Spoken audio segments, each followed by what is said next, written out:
The Central and Midwest divisions still have regular season play, while the East and South divisions kick off the play-in series. Welcome back to Today in the NA. I'm Ava Crucian.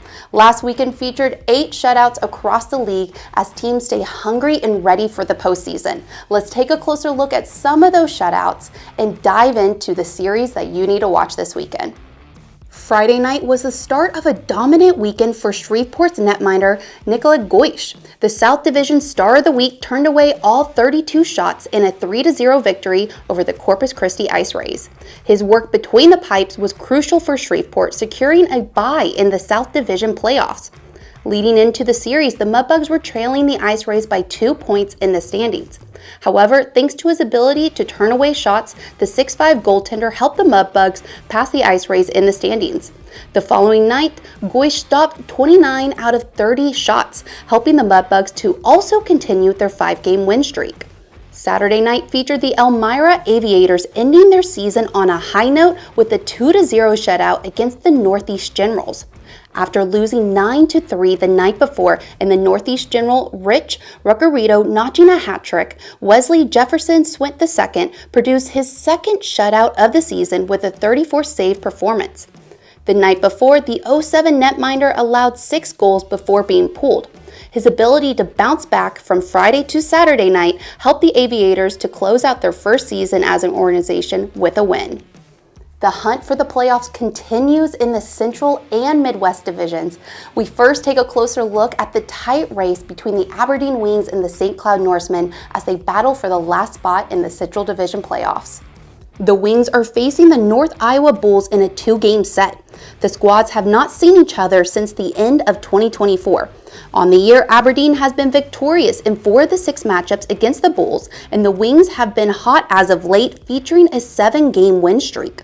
The Bulls are looking to close out their regular season on a high note.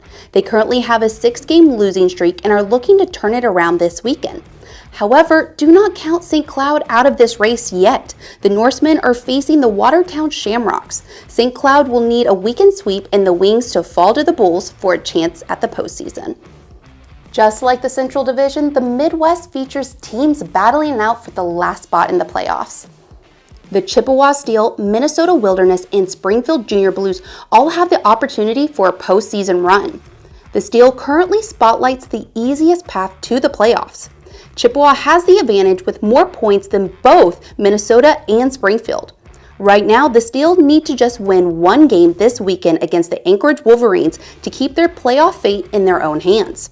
Heading into the series for Chippewa, they are coming off 2 losses in a 3-game set with the Fairbanks Ice Dogs, while the Wolverines are heading into this matchup on a 4-game heater. The last time the squads faced off, Chippewa swept Anchorage. However, this weekend they're heading to Anchorage's home crowd, Sullivan Arena. In the lower 48, the Junior Blues and Wilderness are playing a 2-game set to close out the regular season. Both teams are looking to sweep one another.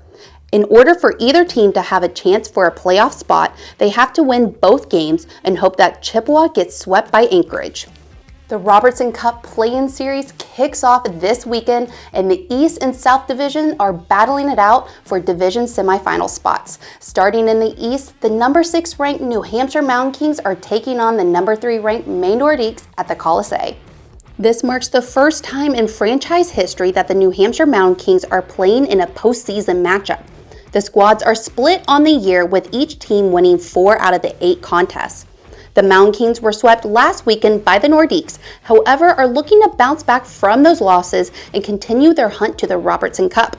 The Nordiques feature an impressive record at home, winning 20 out of 29 games this season at the Coliseum. While staying in the East, the number 5 ranked Johnstown Tomahawks face off with the number 4 ranked New Jersey Titans in Middletown, New Jersey.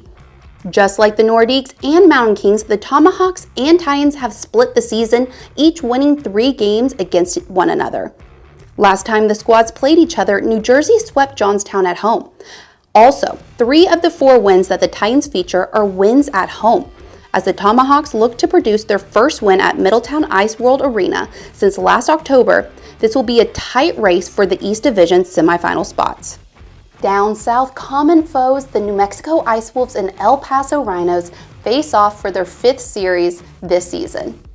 In the 8 games played this season between the two squads, New Mexico has come out victorious in 6 of them. One of the 2 wins that El Paso has on the Ice Wolves happened the last time they played one another. The Rhinos shut out New Mexico 2-0 on March 22nd. The Ice Wolves are coming off a split series with the Colorado Grit, and the Rhinos heading into this weekend are on a 2-game losing streak. As both teams look to make a playoff push, this will be a matchup to keep your eyes on. While the Ice Wolves and Rhinos meet frequently, the Corpus Christi Ice Rays and the Colorado Grit meet for the first time since early November. The Ice Rays have had the Grit's number so far this season.